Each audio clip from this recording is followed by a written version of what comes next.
imaginez nga nekk benn prince nga nekk ku xamante ne moom moo war a jël trône bi sa yaay su gaañuwee imaginez que benn jour kenn ñëw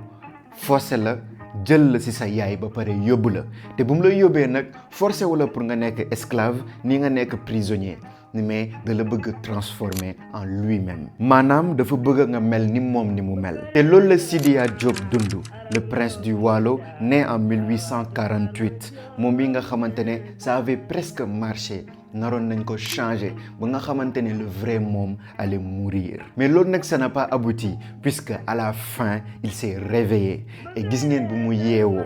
foofu lay nekk l'un des plus grands résistants que le Sénégal ait connu ànd leen ak man ci benn histoire bu passionnant bu mu leen di raconter ki nga xamante ne ñëpp dañ ko fàtte dañ ko presque effacé des livres d'histoire kenn waxatul ci moom mais c'est un très grand personnage. Yo les boss, j'espère que vous allez bien et bienvenue sur cette nouvelle vidéo YouTube. Xoolal jël leen seen temps ngeen toog jël seen popcorn seen jus seen gâteau xoolal seen mbur ak thon sax defar leen ko ngeen toog en face vidéo bi parce que je vais vous raconter une histoire incroyable donc bu leen fàtte liker abonner wu partager et commenter et xool leen bu leen fàtte la cloche de notification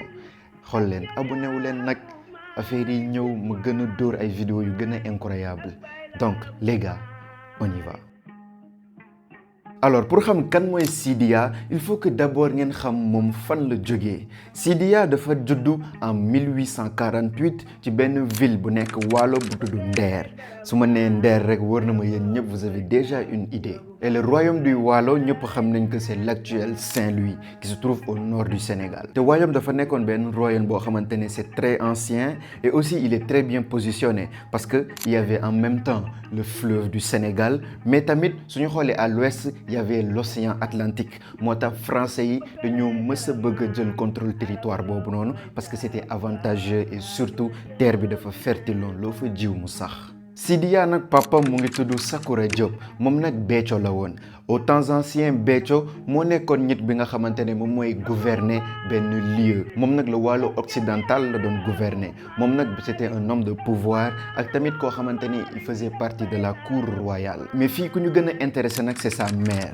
Ndaté Yalla Mbodj ki nga xamante ne c'est une reine légendaire une reine bi nga xamante ne elle a jamais ployé le genou devant le colonisateur et 28 ans avant Sidiya di juddu dafa moon benn événement bu xewoon Nder te ñun ñëpp on connaît déjà l'événement des femmes de Nder et su mu leen nee que maamu Sidiya ça veut dire que yaayu Ndaté Yalla Mbodj moom mi bokkoon na ci jigéen yooyu yu reyoon seen bopp pour Mori bañ leen jàpp te femme guerrière boobu mu ngi tudd Fatim Yamar Khouyaye Mbodj donc ça veut dire que lignée boobu noonu ay lignée xeexkat leen ak ay bañkat en tout cas on verra ce que ça donne par la suite de l'histoire. Sidiya bu mu juddoo dafa nekk benn xale comme les autres mais pas n'importe lequel un prince du Waalo ça veut dire un futur roi mais l'événement qui change sa vie survient à ses 10 ans ñu ngi en 1858 et français yi dañoo commencé di intensifier seen xeex bi pour prendre le contrôle du Waalo vu que le Waalo dafa nekkoon benn lieu bu stratégique pour ñoom mais xeex bi nag du yomb tey metti trop parce que ceddo yi duñ bàyyi dara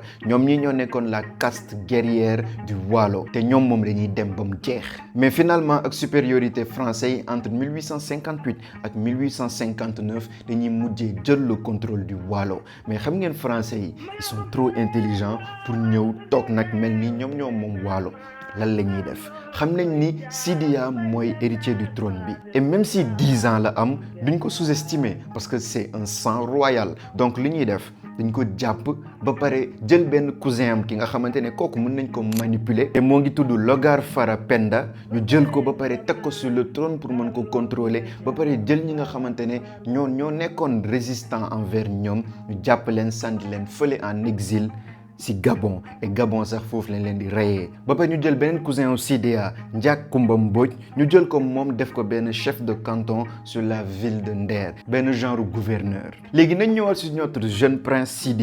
Sidiya nag bu ñu ko jëluñ ko pour mu nekk prisonnier nii pour mu nekk benn esclave ñoom dañoo amoon beneen plan pour moom surtout Léon Faidherbe dañ ko jël pour yóbbu ko école bu ñu ko yóbbu c'est l'école des otages de Saint-Louis idée bi nag c'était simple jël prince royaume yëpp yoo xamante ne français yi annexé nañ ko au lieu ñu jël seen doom yi def leen esclave wala ñu rey leen non endoctrinement lañ leen di def loo xamante ne sax moo gën a puissant que juste rey leen jël leen ba pare jàngal loolu leen à la française bu ñu am culture française bi seen bopp et tout ça c'était l'idée de Léon Faidherbe ki nga xamante ne temps yooyu moo nekkoon le gouverneur du Sénégal te parcours boobu lañ bëggoon pour Sidiya dañ ko jël à 10 ans ci ay loxo yaayam ñu jël ko yóbbu ko fële ci Algérie ci lycée impérial d'Alger foofu nag dafay passer 2 ans après loolu dafay bëgg ñibbisiwaat Sénégal bu muy ñëwee Saint-Louis dafay dem ci l'école des frères te foofu nag dafay jàng à la française mu dem ba am comportement français. En tout cas, il se sent même plus sénégalais, on pourrait dire, vu que endoctrinement boobu noonu bu ñu ko bëggoon def ça a marché. Il parle couramment français te dina dem sax ba épouser religion chrétienne bi ñu dem sax ba baptiser ko et bu ñu ko baptiser nag dafa am luy xew temps yooyu comme ni mu leen ko expliqué Léon Faidherbe moo nekkoon gouverneur du Sénégal li xam ngeen Léon lan lay def dafay décider jël turam jox ko xale bi au lieu que mu tudd Sidiya Diop léegi il sera appelé Léon Sidiya Diop loolu yëpp pour gën a mettre emprise boobu noonu bu mu am ci xale bi pour ne ko léegi nekkatoo sénégalais maintenant français nga comme ñun ñi tu t'appelles Léon et Léon nag noonu lay dem ba am 20 ans mu dem ba nekk benn lieutenant dans l'armée française et loolu yëpp dans le but que mu nekk benn cheval de Troie ñu ñëpp xam nañ la légende de la guerre de Troie le cheval de Troie histoire bi c'est simple Grecs yi ñoo doon xeex contre les Troyens mais mënuñu woon dugg ci ville Troyen bi puisque ñoom Troie dafa nekkoon benn ville fortifiée léegi lu ñu def dañoo xaar ba guddi jot ñoom ñu tabax benn cheval en bois bu ngande ba pare ñoom ñi ñu nëbbatu ci biir fas boobu noonu léegi Troyens yi bu ñu génnee ñu ne suñu ennemis yi dem nañ mais dañ fay bàyyi benn fas en bois bu ngande fas bi daal rafet na xaar ñu dugal ko ci biir ville bi bu ñu jëlee fas bi nag ñu dugal ko ci biir ville bi guddi jot ñoom ñu nekk di feetu ñu ne guerre bi jeex na en plus am nañ suñu fas bu rafet lan moo xew grec yi nag foofu la ñu profité génn nag ci cheval bi ba pare attaqué ville bi nag ba ñu mujjee jël contrôle ville bi loolu nag mooy cheval de Troie loolu lañ bëggoon pour Sidiya nekk un élément qui leur permettra de fondre dans la masse du peuple et grâce à lui ils pourront plus mettre la main sur le Sénégal léegi nag ñu ngi au jour du Mbirol benn cérémonie olof bi nga xamante ne c'était très important si temps yooyu noonu le prince yi yëpp doon ñëw nit yëpp nga xamante ne woon ñoo bokkoon ci nguur gi fële ci wàllu dañoo doon boolewu ñoom ñëpp ñu def benn cérémonie bu ñuy wooyee Mbilor nga xamante ne griot yi ki nga xamante ne moom mooy géwél bi du doon ñëw mu tagg ñëpp woy ñëpp wax ci seen ancêtres yi wax ci sa maam wax ci lépp li nga xamante ne moom la ancêtres yi defoon et su mu leen ne Sidiya dafa décider ñëw et devinez quoi en costume cravate à la française et su mu leen nee loolu nag du ko mës a fàtte léegi bu mu egsee heure bi nga xamante ne foofu la Degen Mbay géwél bi waroon tagg moom mi Léon Sidiya Diop mu ne non moo bañ du ko def parce que Sidiya nekkatul sénégalais nekkatul doomu waalo ni prince du waalo moom benn français la bi nga xamante ne dañ ko jël transformé ko ba mu doon tubaab muy solo ni tubaab di làkk-làkk tubaab kon moom du tagg kii di Léon Sidiya Diop et foofu tout d'un coup un silence absolu kenn waxatul et su mu leen nekk Sidiya jëlu ko comme benn offense ni un affront da ko jëlee comme benn coup de marteau qui lui permettra de se réveiller bu mu demee ñibbi nag foofu la commencé di conscient mu ne mais attends man depuis ma nekk xale j'ai littéralement laissé tout ce qui faisait de moi un prince, tout ce qui faisait de moi le fils de Ndate Yalla Mbodj, tout ce qui faisait de moi un fils du Waalo. Foofu lay décider jël yérewu tubaabam sànni ko fële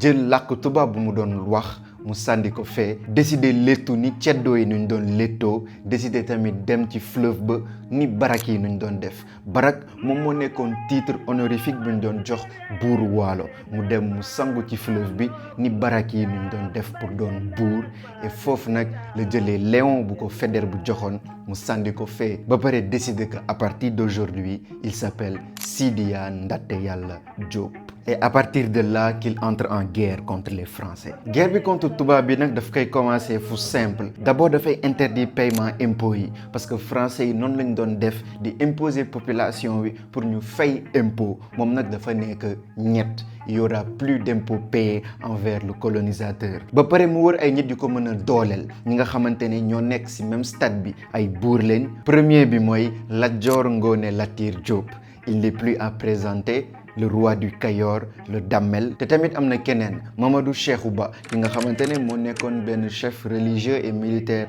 fële ci Fouta ak ñoom ñaar nag le Sidiya di jël ñu commencé di xeex contre français yi pour jëlaat territoire yu français yi jëloon mais ci biir Waalo am na ay villes yu bugguloon reconnaître comme Sidiya mooy seen buur comme Dagana Lampsar ak Richard Toll parce que dafa moon ay traîtres yi nga xamante ne dañoo bëggoon trahir Sidiya te loolu nag lañ doon préparé moom mi Sidiya dañ koy def benn coup d'état ba pare ñu bëgg ko dàkkadi pour mën ko rey mu daw fële ci Mauritanie ci cousin am bu tudd Eli Ndiombot ki nga xamante ne moo nekkoon le roi de Trarza foofu nag dafay blessé et dafay nekk pour mën a faju ba pare toog fa parce que xam na ni léegi mënatul ñibbi parce que il a perdu tous ses pouvoirs fële na le dans le Waalo puisque maintenant là-bas il n'est plus le bienvenu et à partir de foofu comme il est faible et seul dafay décider envoyer ay lettres ñi nga xamante ne ñoo nekkoon ay alliés am muy Lat Dior Diop ak Alboury Ndiaye foofu nag daf leen di ne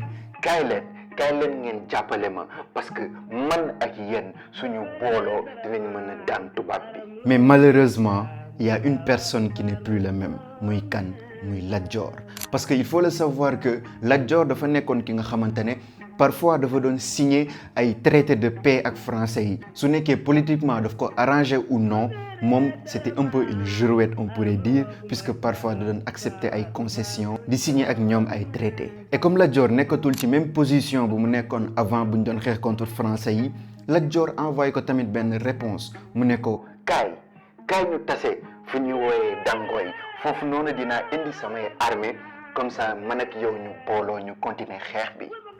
et directement Sidiya mu jël armée bi yëpp mu ne ayca ñu dem direction Dangoy parce que sama xarit ak sama frère muy Lat Dior mu ngi foofu noonu di ma xaar comme ça ñu dem xeex ji et qu'est-ce qui se passe dès que ñu egg Dangoy Sidiya ak armée bi yëpp ñu am benn embuscade armée Lat Dior bi ñoo leen attaqué ñu rey 13 personnes et Sidiya blessé ñu jàpp ko ba pare yóbbu ko fële ci gouverneur Valère ki nga xamante ne moo nekkoon le gouverneur de Saint-Louis nga xamante ne foofu lañ koy condamné à la déportation loolu mooy à l'exil parce que temps yooyu noonu français yi dañoo amoon benn méthode bu simple dès que tu commences à nous casser la tête qu'est-ce qu'on fait on t'attrape et on te jette au Gabon île bu ñuy wooyee Ndenge île bi nga xamante ne foofu moom suñ la fa sànde dee rek dans quelques années moo la dese su mu leen nekk c'était pas sa dernière chance parce que bu muy demee fële ci Gabon dafay rencontrer foofu benn lieutenant bi nga xamante ne dafa gis que en fait Sidiya il est intelligent il est éloquent il parle bien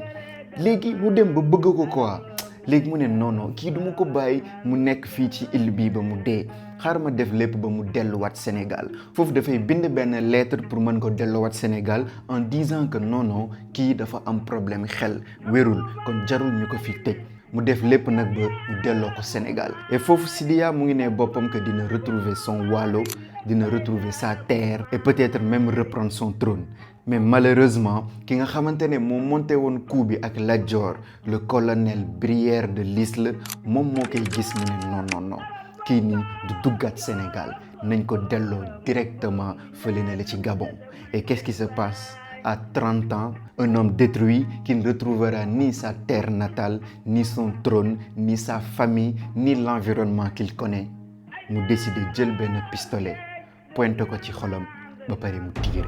lii nag moo nekkoon la tragique histoire de Sidiya Ndaté Yalla Diop ki nga xamante ne moom il est presque effacé des livres d'histoire nit yi kan la ñuy gën a jàpp son allié et traître